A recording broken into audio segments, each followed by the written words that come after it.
Assalamualaikum warahmatullahi wabarakatuh. Pada kesempatan kali ini, kami akan mempresentasikan final project dari mata kuliah pemrograman berorientasi objek B.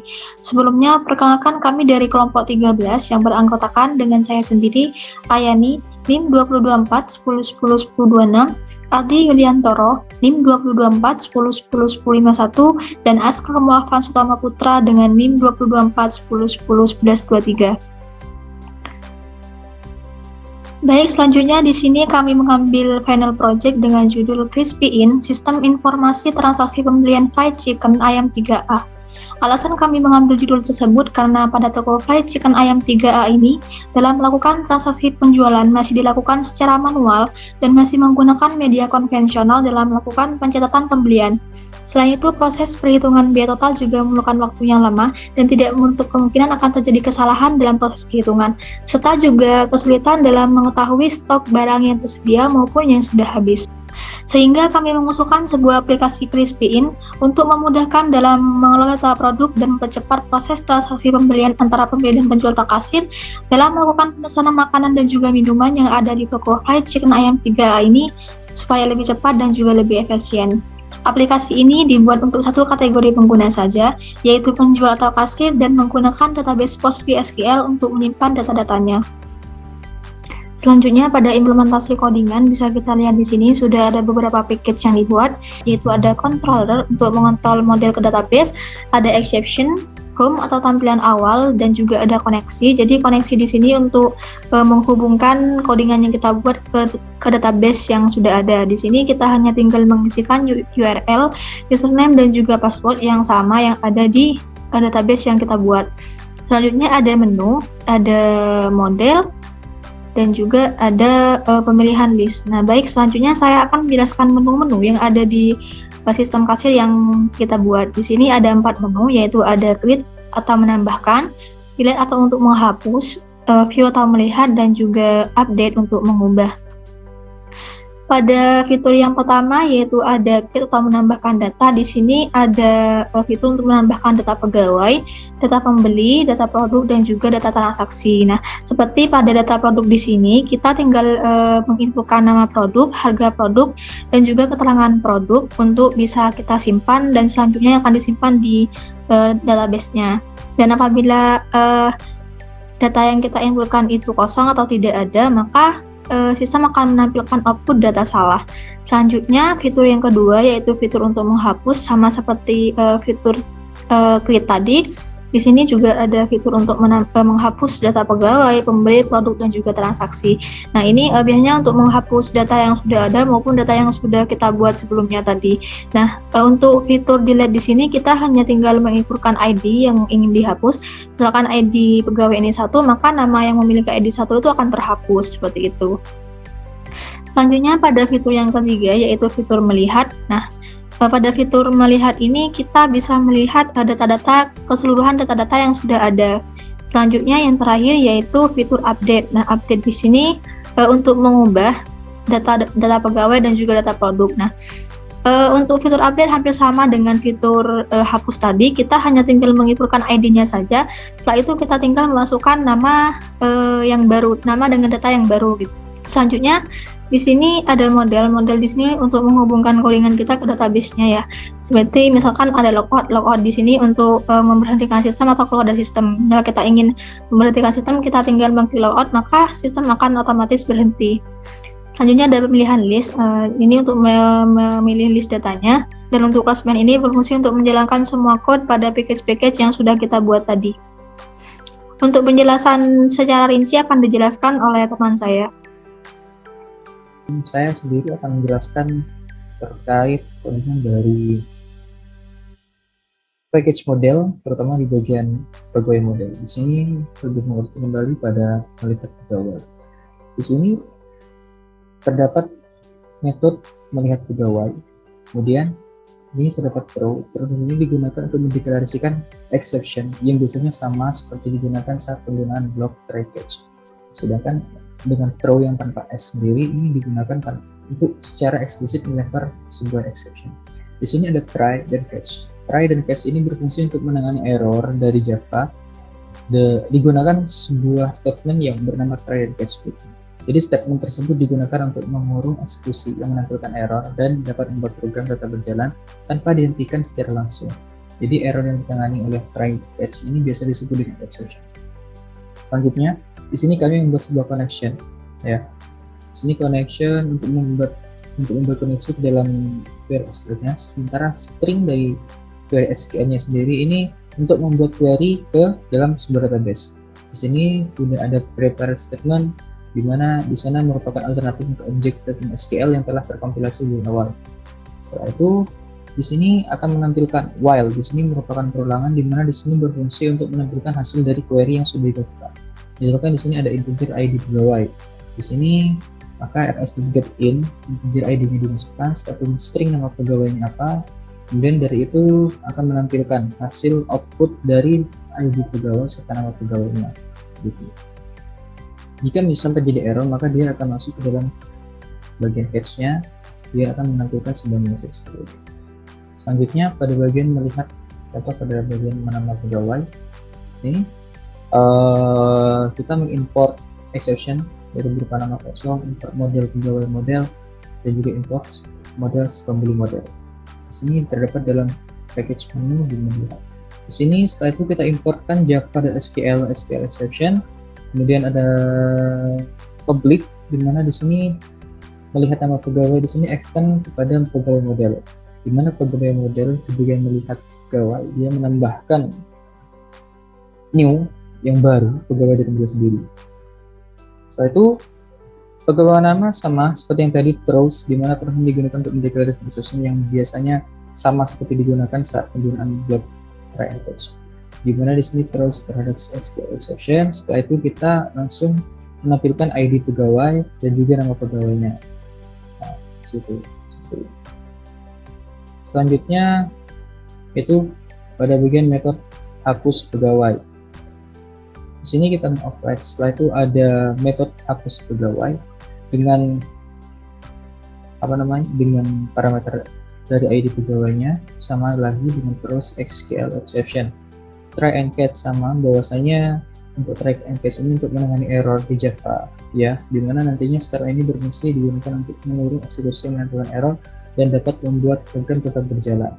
Di sini kita koneksikan lagi ke dalam database SQL-nya dengan string query untuk membuat query ke database. Setelah itu melakukan prepare statement, yaitu dimana merupakan alternatif untuk objek statement SQL yang telah terkompilasi di awal. Sama di sini dimasukkan sebuah integer dari ID pegawainya dan juga execute. Setelah itu sudah catch ini sama seperti yang tadi, misalkan bagi kalian pada delete bagi pegawai. Di sini kita melakukan import terhadap Java SQL exception, Java gitu scanner, melalui pada kita juga mengimport package menu, melihat nama pegawai dan juga model pegawai model. Nah, di sini pada kelas dari pegawai mengextend pegawai model, di mana nantinya pegawai model akan menambahkan variabel baru dengan new. Di sini terdapat pegawai model yang baru, kemudian ada metode pegawai delete. Nanti di sini berfungsi untuk menghapus nama-nama pegawai tersebut. Di sini juga terdapat throws untuk SQL connection-nya, SQL exception-nya, dan scanner input. Nanti di sini pengguna akan menginputkan sebuah ID pegawai yang ingin dihapus seperti ini. Nah, ketika telah dihapus, jika ID pegawai kurang dari sama dengan 0, maka itu disebut ID pegawai salah. Kemudian, namun jika bukan dari ini, bukan dari selain yang di atas, maka dia akan menampilkan nama pegawai dengan cara kemudian dia mendapatkan pegawai, get data pegawai di ID pegawai. Setelah itu berhasil menampilkan message berhasil dihapus. Nah, mungkin itu saja dari penjelasan dari saya. Kemudian selanjutnya yaitu fitur menambah data. Untuk menambah data kita pilih nomor 2. Kemudian setelah kita memilih nomor 2, maka akan ditampilkan yang pertama yaitu menambah nama pembeli, kemudian yang kedua menambah nama pegawai, yang ketiga menambah data produk, dan yang keempat menambah data transaksi, atau yang keenam yaitu kembali ke menu awal. kita pilih nomor 2 sebagai contohnya, yaitu menambah nama pegawai. Kemudian setelah kita pilih nomor 2, kita akan melakukan inputan yaitu berupa nama pegawai. Di sini kita inputkan berupa nama, registrinya Budi. Setelah berhasil, maka selanjutnya yaitu menampilkan inputan apakah Anda ingin menambah pegawai lagi, yaitu berupa inputan tambah, menu, update, atau logout. Di dalam menambah data pegawai, kita dapat melihat codingannya di dalam pegawai model, kemudian kontrol pegawai, kemudian update, kemudian create pegawai. Yang pertama kita lihat pada pegawai model. Di sini pegawai model extend dari kelas koneksi dan merupakan implement dari pegawai controller, yang merupakan kelas pegawai controller merupakan inheritance, hingga kita harus mengoperate metode yang ada di dalam kelas pegawai controller. Di sini untuk menambahkan pegawai maka kita harus mengoperate metode tambah pegawai dengan parameter string nama pegawai. Kemudian di sini yaitu trik. Kemudian di dalam try ini berupa koneksi dan dengan koneksi backbone untuk mengambil koneksi ke dalam sebuah Postgre. Kemudian kita isikan string query-nya. Untuk menambah pegawai maka kita harus menambahkan insert untuk tabelnya yaitu tabel pegawai pada kolom nama pegawai dengan value tanda tanya.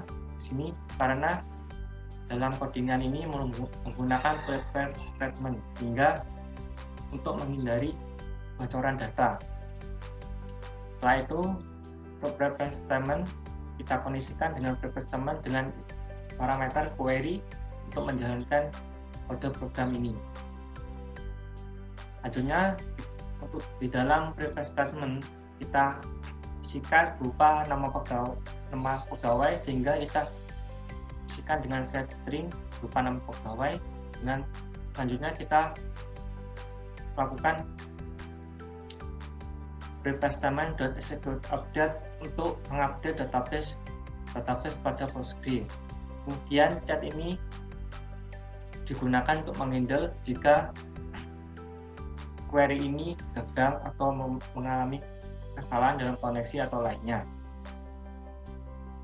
Kemudian kita lihat pada kelas create pegawai. Di sini pada kelas create pegawai merupakan extend pada pegawai model. Kemudian untuk memberikan nama maka kita harus men-set atributnya, yaitu di sini kita menjadikan sifat string penama pegawai. Kemudian kita set nama pegawainya, kemudian kita mengambil nama pegawainya. Di sini akan ditampilkan kelas pegawai create dengan true SQL code, SQL application untuk menghandle jika terjadi kegagalan koneksi. Kemudian di sini ada nama kosong jika merupakan exception dari buatan kami sendiri jika jadi nama kosong.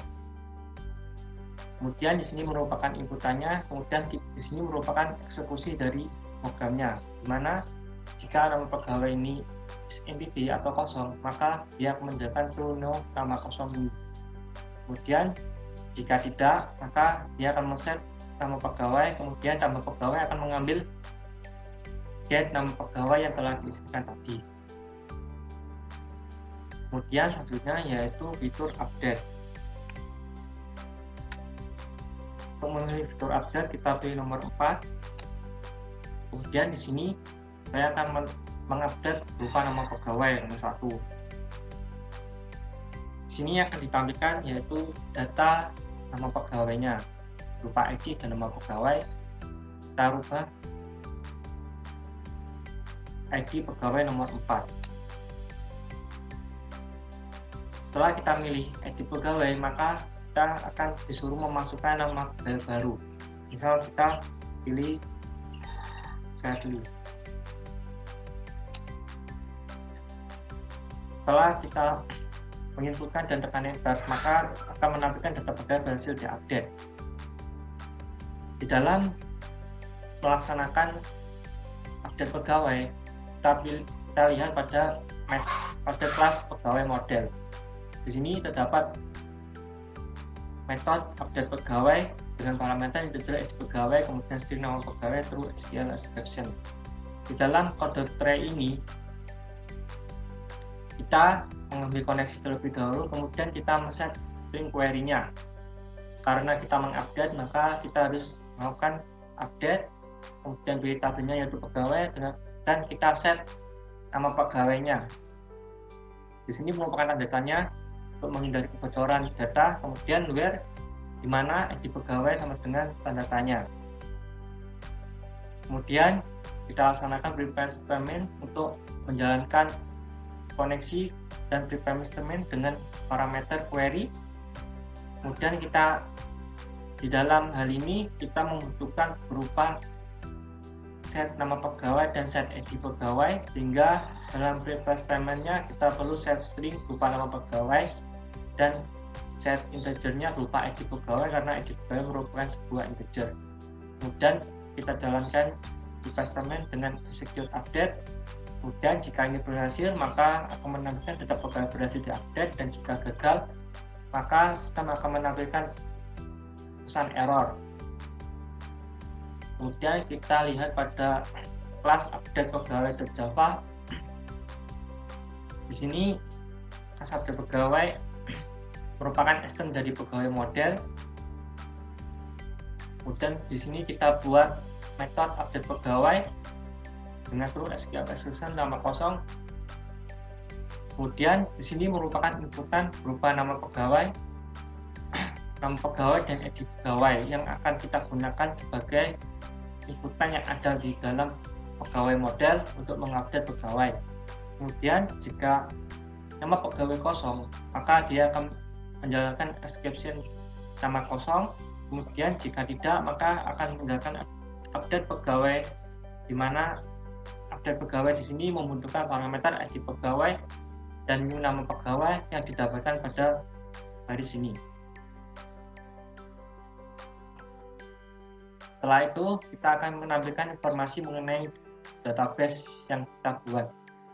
Di sini setelah kita generate menjadi ARD, maka akan ditampilkan seperti layar. Untuk yang pertama yaitu ada kelas pegawai. Di dalam kelas pegawai di sini primary key-nya merupakan id pegawai dengan tipe integer. Kemudian atributnya yaitu nama pegawai berupa karakter paling 50. Kemudian selanjutnya yaitu berupa tabel pembeli dengan primary key merupakan id pembeli berupa dengan tipe integer. Kemudian ada nama pembeli dengan karakter paling 20.